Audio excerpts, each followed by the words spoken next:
I think we ought to talk to Katie. Katie, she wants to talk a little bit more about purity culture and how that makes sexual trauma worse. Katie, take it away. Tell us, what do you want to talk about today? Hi.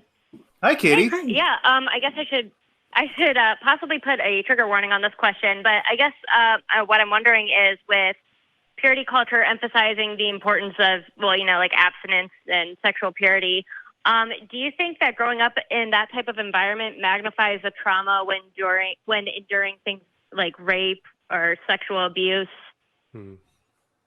Yeah, unquestionably.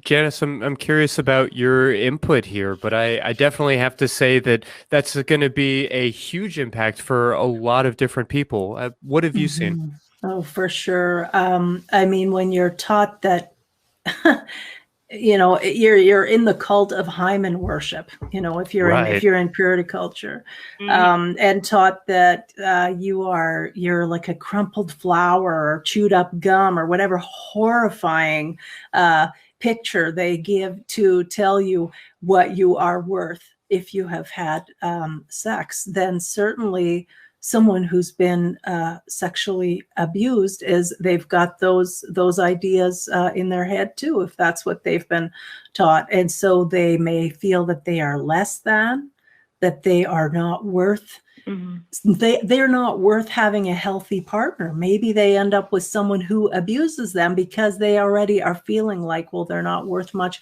because they were abused in the first place, when that had nothing to do with them, and they bear no guilt and no shame because of what was done to them. So I think purity culture definitely also has a negative impact on folks who really, really need us to come around them and just lift them up and support them.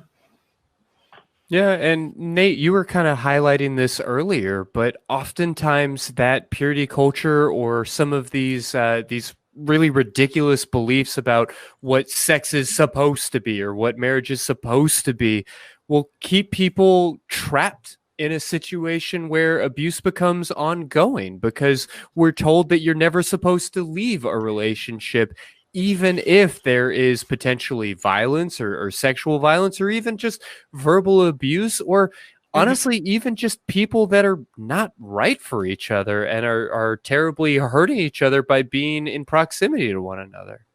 Yeah, absolutely. It makes people that are otherwise good people turn a blind eye that otherwise, they would call the police for stuff like this, right? Like, it's not just about, my husband hits my kid.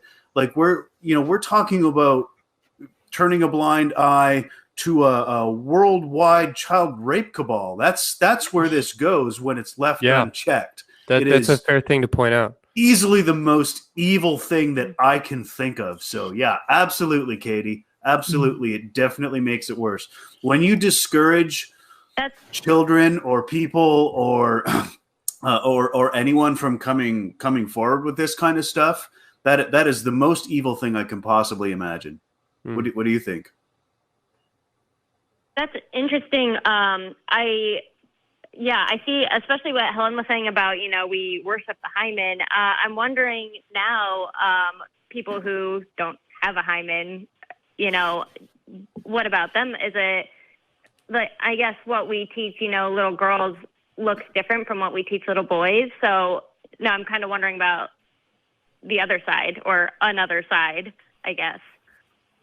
I mean, I can definitely say that I have been in rooms. I've been in churches and small groups and things along those lines. Some places where it was vaguely implied, and others where it was outright stated or maybe even joked about, that somebody who was put in that situation, somebody who experienced abuse or who experienced rape, was said to be less than, was said to be undesirable in these ways. And that thinking, even if the person in question, even if the survivor that we were talking about wasn't necessarily like impacted directly or wasn't necessarily directly in our lives in these ways, it sends a message. It sends a message to teenage boys that anyone who has his sex outside of God's will or whatever is somehow inferior or gross or broken. And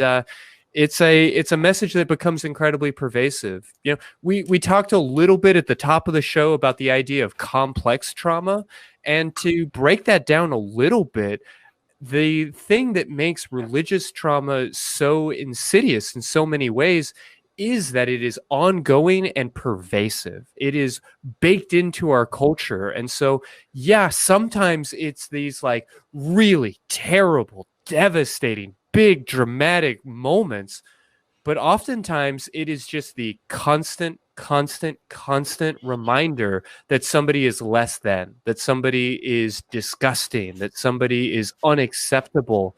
And that message, really, no matter how loving or kind or decent of a person you are, it starts to get through and it starts to sink in. And that creates a trauma, of course, for the person who is being criticized, but it also is really damaging to the minds and to the ideas of the people who are hearing that message so repetitively.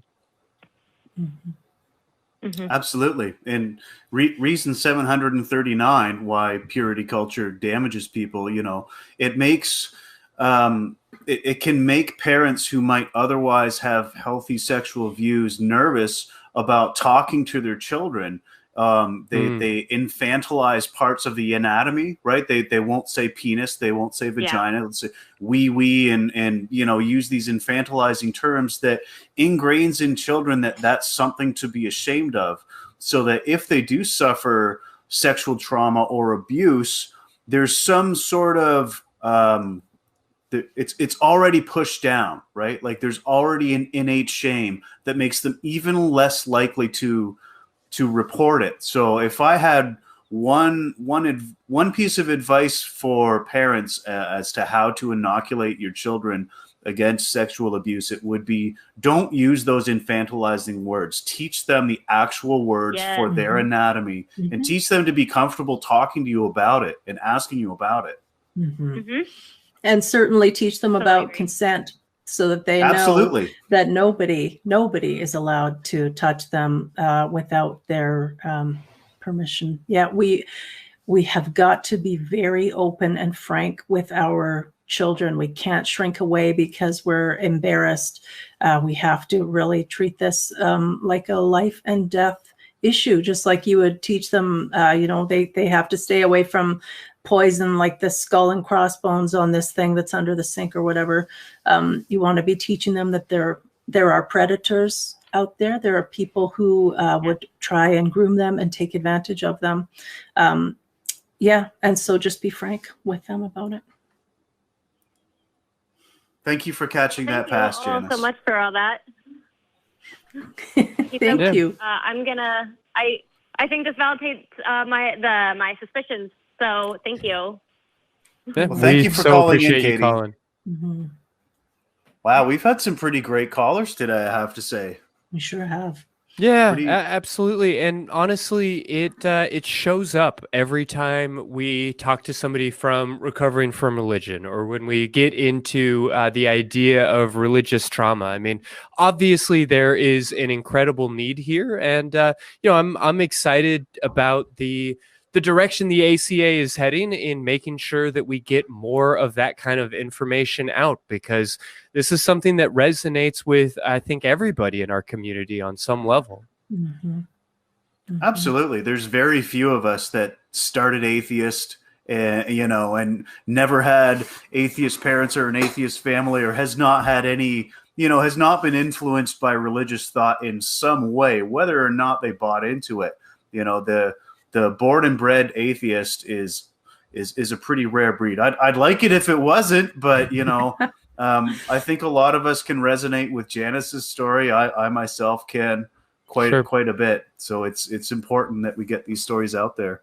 Well, and even still, it's in the air that we breathe. It's in the water that we're drinking. These religious ideals, I mean, as I pointed out, it's on our goddamn money, and we make our kids put their hands over their heart and talk about it at school every day here in America. So, good goddamn, there's a lot of work to be done here.